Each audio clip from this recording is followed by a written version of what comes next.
Everyone, welcome back to my channel பெண் பட்டதாரி. எல்லாரும் எப்படி இருக்கீங்க? ரொம்ப ரொம்ப நல்லா இருப்பீங்கன்னு நான் நம்புகிறேன். நானும் ரொம்பவே நல்லா இருக்கேன். இன்னைக்கு பார்த்தீங்கன்னா ஒரு லஞ்ச் ரொட்டீன் தான் பார்க்க போகிறீங்க.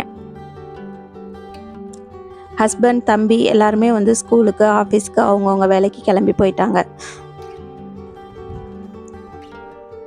இப்போ நான் லஞ்ச் ப்ரிப்பேர் பண்ணுறதுக்கு முன்னதால் ஒரு சில வேலைகள்லாம் இருக்கும் இல்லைங்களா வீட்டில். ஸோ அதெல்லாம் பார்க்கலான்னு பார்த்துட்ருக்கேன். வீக்லி ஒன்ஸு எப்படியும் நான் பெட் ஸ்ப்ரெட் சேஞ்ச் பண்ணிடுவேன். ஏன்னு பார்த்தீங்கன்னா, நமக்கு ஹாலில் சோஃபாவோ சேர்ஸோ எதுவுமே கிடையாது. நம்ம பெட்டை தான் ரிலாக்ஸ் பண்ணுறதுக்கு, உட்காரதுக்கு எல்லாத்துக்குமே யூஸ் பண்ணணும். அதோட ஒரு முக்கியமானது என்னன்னு பார்த்தீங்கன்னா டிவி. நம்ம ரொம்ப கொஞ்சம் நேரம் அதிகமாக செலவு பண்ணுறது டிவியில் தான். ஸோ அந்த டிவியே நாங்கள் பெட்ரூமில் தான் வச்சுருக்கோம். அப்படிங்கிறப்போ பார்த்திங்கன்னா பெட்டில் தான் உட்காந்து பார்க்க வேண்டியது இருக்கும். ஸோ சீக்கிரமாகவே பெட்லாம் அழுக்காயிற மாதிரி ஒரு ஃபீல் இருக்குது. ஸோ அதனால் நான் வாரத்தில் ஒரு நாள் பெட் ஸ்ப்ரெட்டு, பில்லோ கவர் எல்லாமே நான் சேஞ்ச் பண்ணிடுவேன். நம்ம வீட்டில் பார்த்திங்கன்னா மேக்ஸிமம் வீடு நீட்டாக இருக்கணும், அழகாக இருக்கும்னு நினச்சிங்கன்னா முதல்ல இந்த பெட்டை நீட்டாக நம்ம போர்வை பெட்ஷீட்லாம் மடித்து நீட்டாக வச்சுட்டாலே 70% வீடு நீட்டாக க்ளீனாக இருக்க மாதிரி ஒரு ஃபீல் இருக்கும்.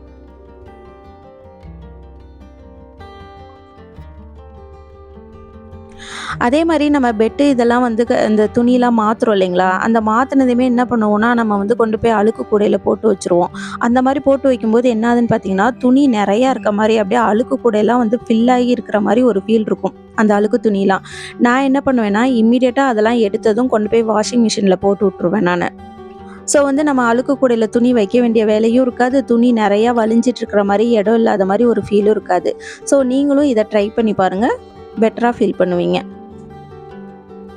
இப்போ பெட்டெல்லாம் க்ளீன் பண்ணதுக்கப்புறம் பார்த்தீங்கன்னா, அந்த மேலே அந்த கொஞ்சம் இடம் இருக்குது பார்த்தீங்களா, அதில் தம்பிக்கு சளி பிடிச்சிருந்தப்போ யூஸ் பண்ண அந்த மெடிசினு அது இதுன்னு கொஞ்சம் எக்ஸ்ட்ரா திங்ஸ் எல்லாம் எடுத்தது அங்கனக்குள்ளேயே இருந்தது. சரின்னு சொல்லிட்டு அதெல்லாம் கொண்டு போயிட்டு நான் அந்த ட்ரெஸ்ஸிங் டேபிளில் ஒரு செக்ஷன் மெடிசினுக்குன்னு கொஞ்சம் ஒதுக்கி வச்சுருக்கேன். ஸோ அதில் கொண்டு போய் எல்லாத்தையும் எடுத்து வச்சிடுறேன் நான். இப்போ இந்த வேலையெல்லாம் முடிச்சதுக்கப்புறம் லஞ்சு ஸ்டார்ட் பண்ணியாச்சு. இன்றைக்கி பார்த்தீங்க அப்படின்னா பாலக்கு தான் கடையல் பண்ண போகிறேன். ஒன் பார்ட் ரெசிபி மாதிரி தான். இப்போ ஒரு குக்கரில் பாலக்கு கீரை, தக்காளி, வெங்காயம், பச்சை மிளகா, புளி, பூண்டு, அப்புறம் பார்த்தீங்கன்னா பருப்பு இதெல்லாம் போட்டுட்டு தண்ணி ஓரளவுக்கு உங்களுக்கு தேவையான அளவு ஊற்றிக்கணும். அதுக்கப்புறம் தேவையான அளவு உப்பும் போட்டுக்கோங்க. இதெல்லாம் போட்டுட்டு உங்களுக்கு எத்தனை விசில், அதாவது உங்கள் வீட்டு குக்கரில் எத்தனை விசில் விட்டால் நல்லா மசிஞ்சிருமோ அத்தனை விசில் விட்டு நீங்கள் எடுத்துக்கோங்க தேவையான அளவு. நான் பார்த்திங்கன்னா ஒரு 4-5 விசில் விட்டேன். ஸோ எல்லாமே நல்லா மசிஞ்சிருச்சு. அப்படி இருந்து 1-2 மசியாமல் இருக்குது அப்படின்னா நல்லா கரண்டியில் நம்ம கரண்டியோ இல்லை பருப்பு மொத்தம் வச்சு நல்லா நம்ம மசிச்சு விட்டுக்கலாம். என்கிட்ட பருப்பு மொத்தம்லாம் கிடையாது. நான் இந்த குழிக்கரண்டி இருக்குது பார்த்தீங்களா, ஸோ அதிலே வச்சு நான் மசிச்சு விடுவேன், நல்லாவே மசிஞ்சிரும். இப்போ பார்த்தீங்கன்னா ஒரு கடாயில் நம்ம எண்ணெய் ஊற்றி இதை தாளிப்பு பண்ணிக்கலாம். எண்ணெய் தேவையான அளவு ஊற்றிக்கோங்க. அதுக்கப்புறம் கடுகு, உளுந்தம்பருப்பு, திரும்ப கொஞ்சோண்டு தக்காளி, வெங்காயம், நான் வரமிளகாய் போடுவேன். ஸோ வரமிளகாய் இதெல்லாம் போட்டு நல்லா தாளித்து விட்டுக்கலாம். தாளித்து விட்டு லாஸ்ட்டில் மஞ்சள் தூள், மிளகாய்த்தூள், அப்புறம் பார்த்திங்கன்னா பெருங்காயத்தூள் இதெல்லாம் ஊற்றி விட்டு நல்லா கிளறி விட்டோம் அப்படின்னா பருப்பு கடையல் ரெடி ஆயிரும். பாலக்கு கீரை கடையல் ரெடி ஆயிரும்.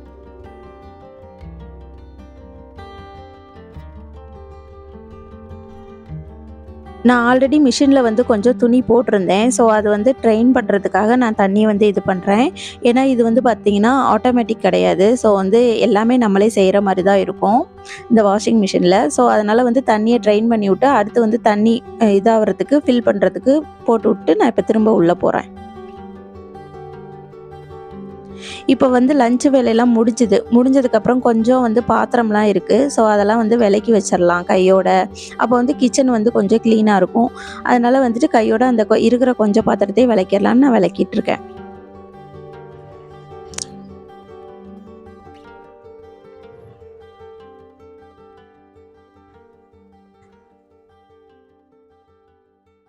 மார்னிங் பிரேக்ஃபாஸ்ட் பார்த்திங்கன்னா தோசை, சட்னி தான் செஞ்சுருந்தேன். ஸோ அதனால் அந்த மார்னிங் செஞ்ச கொஞ்சம் கொஞ்சம் பாத்திரம், சாப்பிட்ட பாத்திரம்லாம் இருந்தது. ஸோ அதை விலக்கி நம்ம எடுத்து வச்சிட்டோம்னா கொஞ்சம் நீட்டாக இருக்கும் கிச்சன். அதுக்காக இந்த வேலையெல்லாம் முடிஞ்சிருச்சு. நான் வந்து பார்த்தீங்கன்னா, மீஷோல வந்து ஒண்ணு வாங்கியிருந்தேன். ஆர்டர் போட்டிருந்தேன். என்னான்னு பார்த்தீங்கன்னா வந்துட்டு, இந்த வெஜிடபிள்லாம் வந்து ஸ்டோரேஜ் பண்ணி வைக்கிற கவரு, ஃப்ரிட்ஜில ஸ்டோரேஜ் பண்ணி வைக்கிறதுக்கு வாங்கியிருந்தேன். இப்போ வந்து நார்மல் பிளாஸ்டிக் கவர்ல வைக்கும்போது என்ன ஆயிடுதுன்னு பார்த்தீங்கன்னா, அது ஒரு மாதிரி எப்படி சொல்றது? அதில உள்ள டஸ்ட் எல்லாம் கீழ கொட்டி, ஒரு மாரி ஆயிருது. கிச்சன் அதாவது ஃப்ரிட்ஜ் பார்க்கறதுக்கே நீட்டாவே இல்ல. ஸோ, அதனால வந்து பார்த்தீங்கன்னா, இது கம்மியான பிரைஸ் தான். 170, 120 அந்த ரேஞ்சில இருந்தது.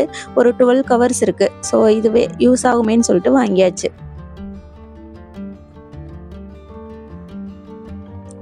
குவாலிட்டி கூட ரொம்ப நல்லா இருந்ததுங்க இது.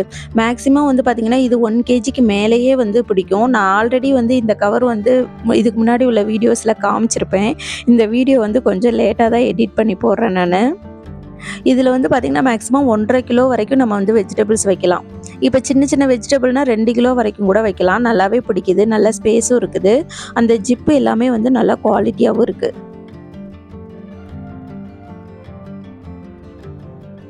எனக்கு ரொம்ப பிடிச்சிருந்தது. சரி அதான் உங்களுக்கும் காமிக்கலாமேன்னு காமிச்சிட்டுருக்கேன்.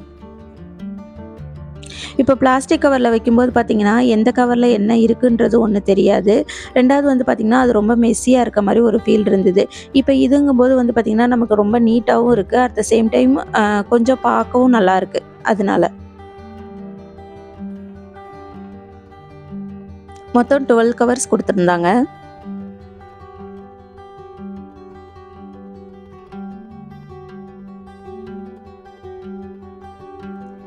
இதெல்லாம் முடிச்சு வேலையெல்லாம் முடிஞ்சதுக்கப்புறம் தம்பி வந்து ஸ்கூல்லேருந்து வந்தாச்சு. அவனுக்கு சாப்பாடு குடுத்துட்டு அவன் ஃப்ரெண்டு கூட விளையாண்டுக்கிட்டு இருந்தான்.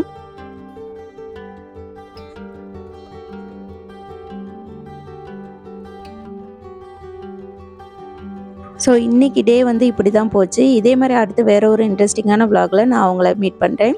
See you on the next vlog. Tata. Bye bye.